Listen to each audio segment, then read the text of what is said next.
안녕하세요. 온땅에밀알교회 5월 셋째 주 말씀 요약입니다. 제목은 세상 근심과 영적 근심입니다. 고린도후서 7장 8절에서 16절 말씀입니다. 우리가 살면서 겪게 되는 근심에는 두 가지 근심이 있습니다. 그것은 육적인 근심과 영적인 근심입니다. 다시 말하면 세상 근심과 영적인 근심입니다. 세상 근심은 곧 육신적인 염려는 하지 말아야 합니다. 그 이유는 염려란 말은 헬라어 원어의 메림나오라는 말인데 그 뜻은 우리들의 마음을 산산조각으로 갈라버리는 것입니다. 그러므로 염려는 마음을 갈기갈기 찢어서 인간을 약하게 하고 실패자로 만드는 무서운 악이요 신앙을 타락시키려는 원수 마귀의 무서운 무기라는 것을 우리가 알아야 합니다.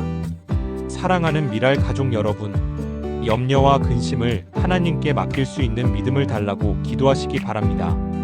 그러나 영적인 근심은 우리가 해야 할 근심입니다. 그렇다면 영적 근심은 무엇을 말합니까?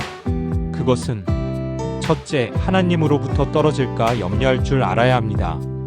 히브리서 3장 12절에서 19절에 형제들아 너희가 삼가 혹 너희 중에 누가 믿지 아니하는 악심을 품고 살아계신 하나님에게서 떨어질까 염려할 것이오라고 하였습니다. 이스라엘 백성들은 광야에서 40년간 하나님의 계속적인 이적과 은혜를 체험하면서도 하나님을 시험하였습니다. 이에 화가 난 모세가 그들에게 이르되 패역한 너희여 들으라. 우리가 너희를 위하여 이 반석에서 물을 내려 하고 그 손을 들어 지팡이로 반석을 2번 치매 물이 솟아나와 회중과 짐승이 먹으니라 라고 이야기했습니다.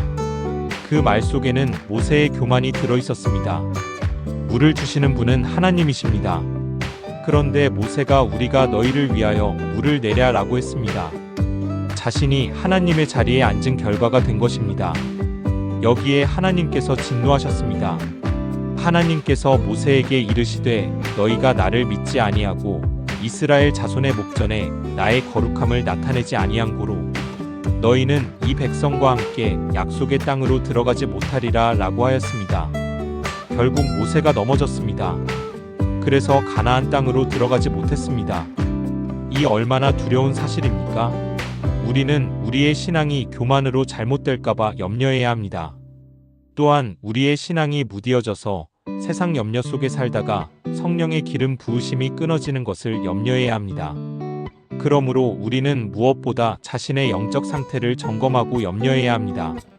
둘째, 성도는 교회를 위하여 염려할 줄 알아야 합니다. 바울이 실제로 그 예를 보여주었습니다. 바울은 고린도 교회를 사랑했습니다. 바울에게 고린도 교회는 자기 분신과 같았습니다.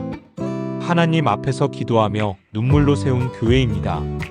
그런데 그 교회에 문제가 많았습니다. 그래서 고린도 교회 교인들에게 책망을 많이 했습니다. 바울은 고린도 교회에 편지를 보내고 나서 후회하며 마음 아파했대. 하지만 그 편지를 읽은 교인들이 회개하고 열심을 회복하여 교회가 더 강해졌다는 것입니다. 그때 바울이 깨달은 것이 있습니다. 아, 하나님의 뜻대로 하는 근심은 오히려 구원을 이루게 되는구나 라는 깨달음입니다. 할렐루야! 하나님의 뜻대로 하는 근심은 복이 되는 것입니다. 그리고 본문 말씀 9절에 보면 하나님의 뜻대로 하는 근심은 해가 없다고 말씀하십니다. 이것을 바꾸어 말하면 하나님의 뜻을 따라 근심해야 되는데 근심하지 않으면 화가 온다는 것입니다. 그러니 하나님께서 주시는 근심은 할 수 있기를 바랍니다. 하나님께서 성령으로 그리고 말씀으로 감동을 주어 회개하게 할 때는 회개해야 하는 것입니다. 그래야 회복이 되는 것입니다. 어떤 분은 이 말씀을 듣는 중에 집사인 내가 이런 일을 하면 안 되는데, 그런 곳에 가면 안 되는데, 내가 왜 이러지? 하는 생각이 떠오를지도 모릅니다. 그런 분은 오늘 이 시간에 근심하고 애통하는 회개가 있기를 바랍니다. 그러면 그것이 복이 되는 것입니다. 말씀을 정리하겠습니다. 세상 근심은 복을 막아버리지만 영적 근심은 회개를 이루어서 복을 받게 합니다. 우리는 이제 세상 근심을 주께 믿음과 기도로 맡기고 하나님의 뜻대로 하게 되는 근심을 가지고 애통하며 바르게 살아서 하나님께서 예비하신 복을 다 받아 누리기를 바랍니다. 아멘.